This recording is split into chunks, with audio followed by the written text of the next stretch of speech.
pessoal, tudo bem? O De Bar em Bar está de volta hoje no Restaurante Bistrô 217, um espaço muito bacana para quem não conhece ainda. E eu estou aqui com o Ricardo, ou China, todo mundo conhece como China, né? É isso, China? China. Apesar da minha mãe falar que eu tenho um nome lindo, todos os meus amigos e conhecidos me chamam de China. Como é que é o nome dele? Ricardo? Ricardo Atil Lu.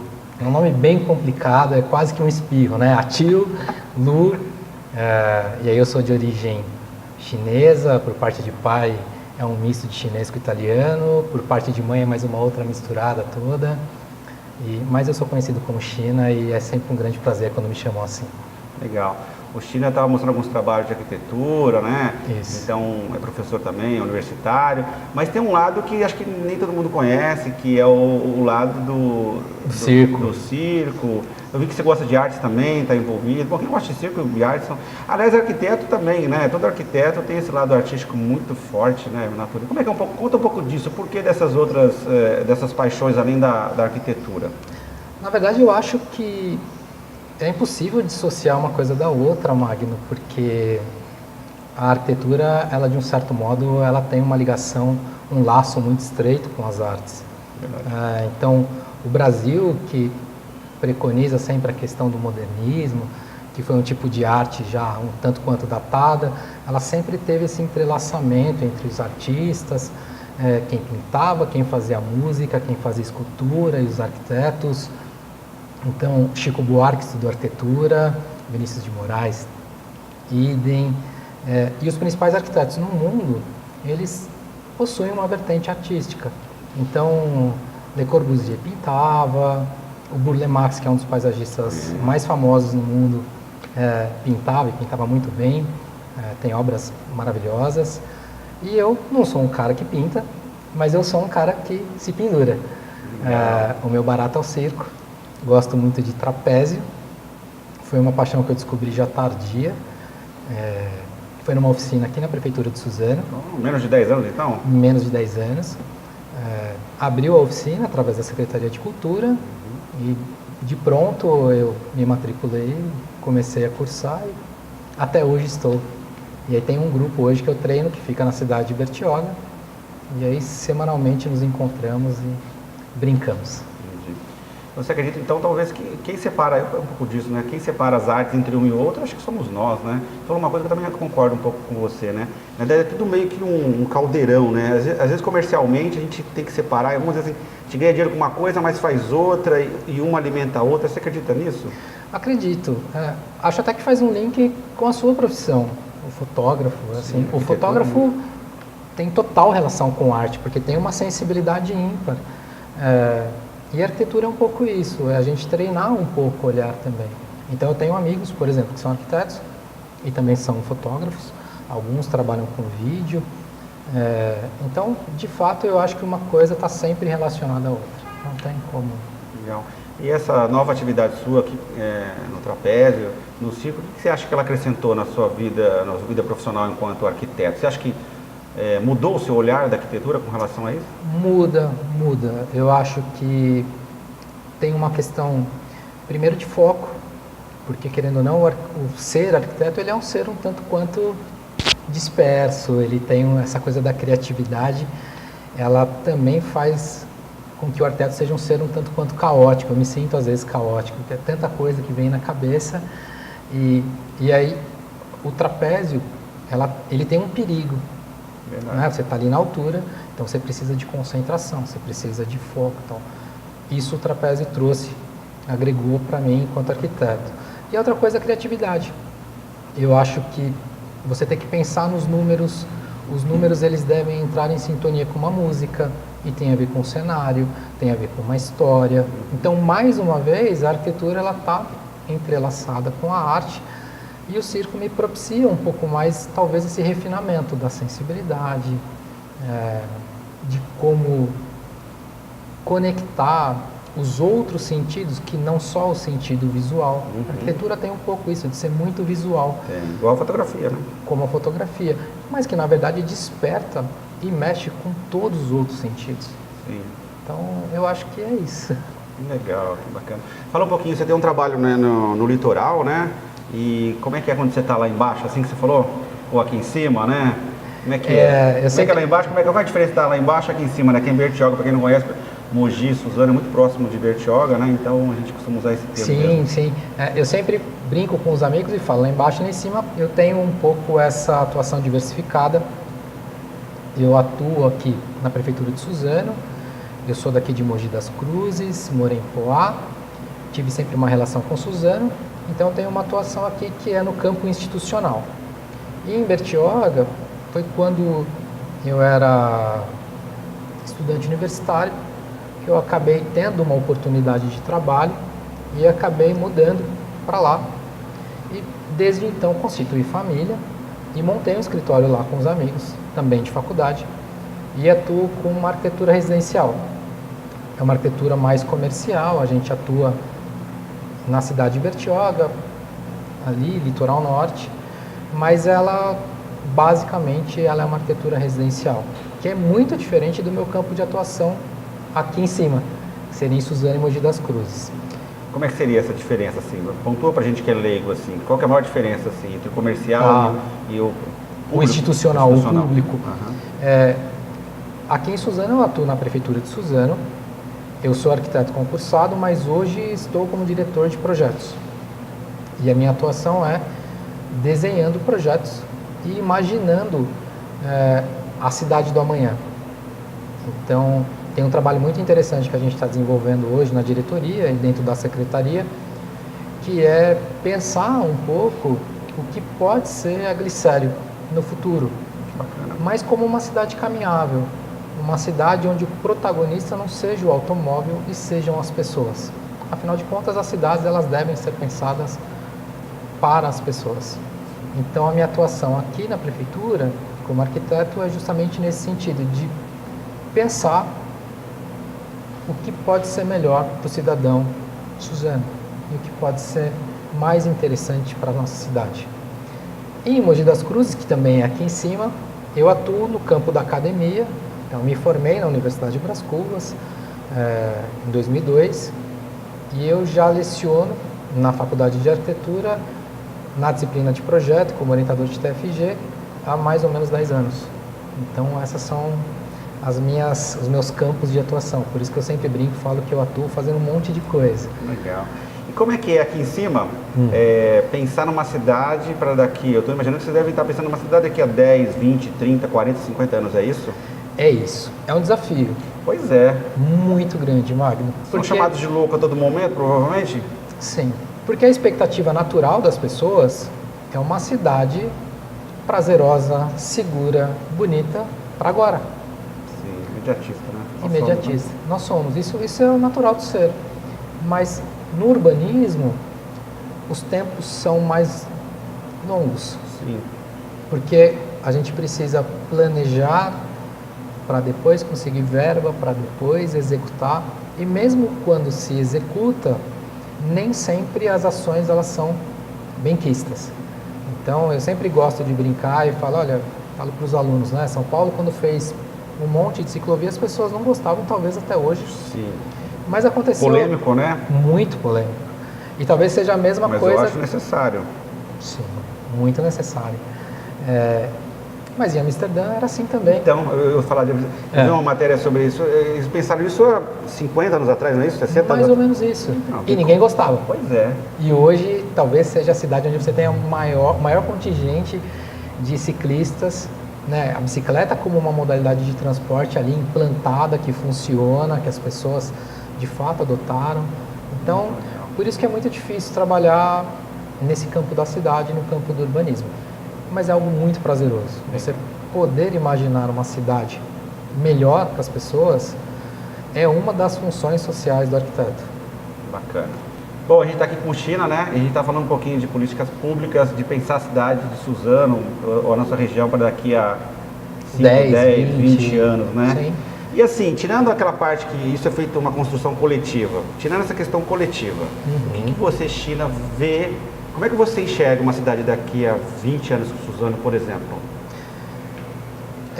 Pessoal, tô perguntando. Pessoal e sem ser utópico, acho que a gente tem que viável. ser realista, viável. Concordo. Eu enxergo uma cidade onde as pessoas elas tenham uma possibilidade de caminhar com mais prazer, com mais segurança, onde os equipamentos públicos eles estejam distribuídos de forma mais igualitária, sim, onde a pessoa da Zona Sul, da Zona Sul que eu digo Palmeiras, sim, né, ela tenha condições de ter todo tipo de equipamento que existe na região central, para que ela também não tenha que se locomover por grandes distâncias. Sim.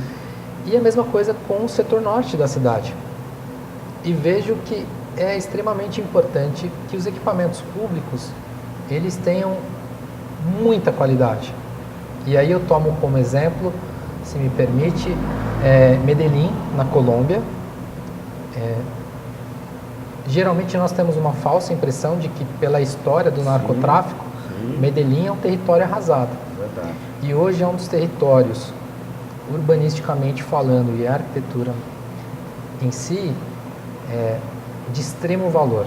Nos últimos 10 anos, mais ou menos, isso aconteceu? 15? Nos últimos 15 anos. Eles tiveram a possibilidade de um governante que entendia a necessidade da educação como mote central de um governo. Então, hoje você tem as melhores escolas, os parques, bibliotecas, é assim que eles chamam, nas comunidades, e isso transformou a realidade local. Eles passaram a ter um sentimento de pertencimento. Então, o que eu quero para Suzano, nos próximos anos, é que as pessoas elas tenham orgulho de falar que são suzanenses e que elas tenham um sentido de pertencimento, de falar, olha, Suzano é nosso, exatamente. Então, isso é muito importante. Gente, o que é um equipamento público de qualidade, ao seu ver, assim? O que traz essa referência de qualidade, assim? Deixa eu entender melhor essa questão.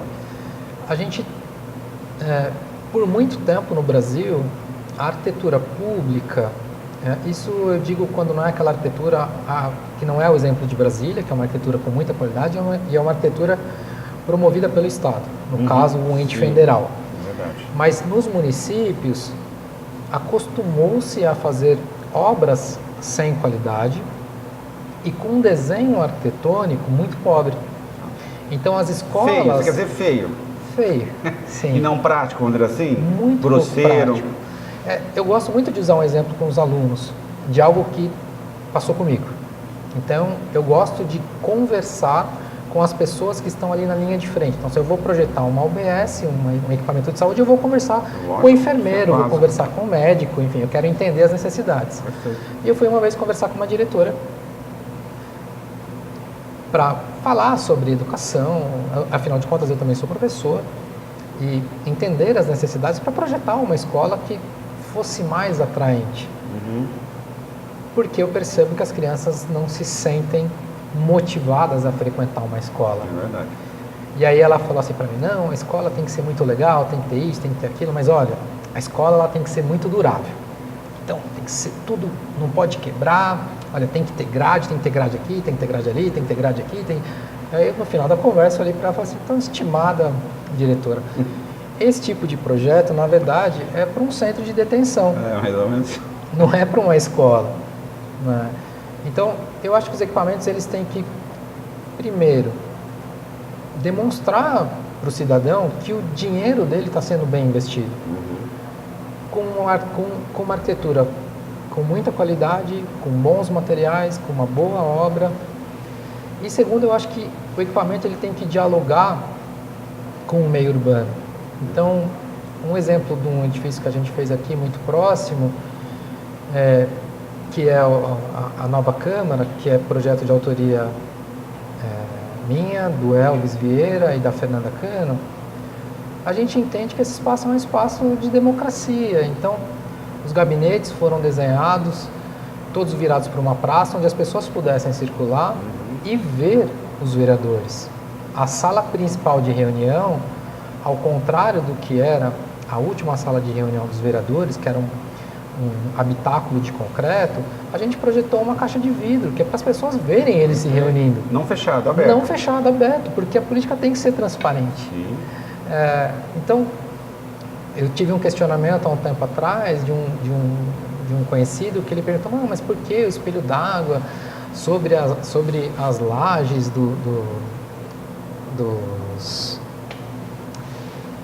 Ai, perdi a palavra agora. Aqui na Câmara.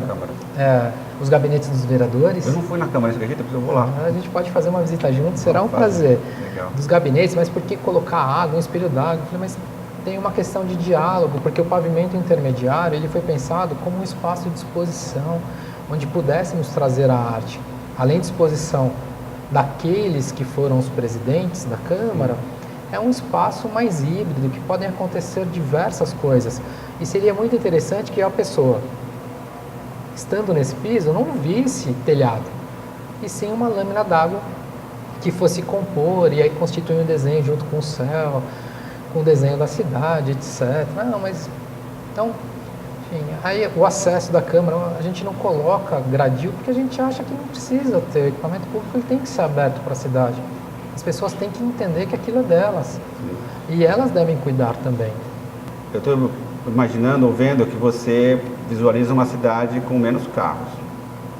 Tudo próximo, Sim. onde você vai acessar. Eu acredito nisso também. Sim. E isso tem uma disputa comercial, uma disputa... Porque cada vez mais a gente incentiva o consumo de carro. E além disso, o carro na nossa sociedade, ele tem uma função de status também, né? Como é que lida com isso daí? Difícil, porque é uma questão enraizada. Pois é. De fato, para nós, o automóvel ele é o sinal, talvez, de maior forma de demonstração de status. Não tem problema nenhum a pessoa ter um carro. Eu acho que a gente começa a mudar um pouco essa lógica, Magno, quando a gente ofertar para a população uma rede de transporte eficiente e mostrar para ela, olha, se você vier de transporte coletivo, você gasta menos, você vem mais rápido, é seguro, etc, etc. E a questão também comercial que é sempre colocada, porque eu já ouvi algumas vezes uma certa discussão de que o carro, por exemplo, Suzano tem um comércio muito forte. Tem. E aí a discussão de que, olha, se você tira, por exemplo, o carro da Avenida Glicério, as pessoas não vêm comprar. Em Nova York, no coração do comércio nova-iorquino, eles fizeram um experimento e tiraram ali na Quinta Avenida o automóvel de circulação e transformaram numa grande área caminhável. Segundo os dados aferidos lá nos Estados Unidos, isso aumentou em quase 30% as vendas, porque as pessoas paravam, tinham espaço para parar, para sentar, se quisesse comer, tinha alguma coisa próxima. Quando a gente está com carro, a gente tem que ser rápido, né? Muito ágil. E quando a gente está sem, a gente pode fazer mais com mais calma, né? E se eu estiver andando de carro e não tiver vaga para parar, é capaz de eu ficar chateado e ir embora e nem parar e buscar um shopping. A experiência não é tão boa, exatamente. Então, acredito muito nisso. Acho que é um processo lento, mas eu acho que seremos felizes. Legal, bacana. Muito legal, bacana ter você aqui, obrigado por ter aceitado o convite, assim, bater um papo sobre um pouco de tudo, principalmente arquitetura, questões públicas também, né? Então é isso aí, o De Bar em Bar fica por aqui, curta o nosso canal, a nossa página, até o próximo De Bar em Bar.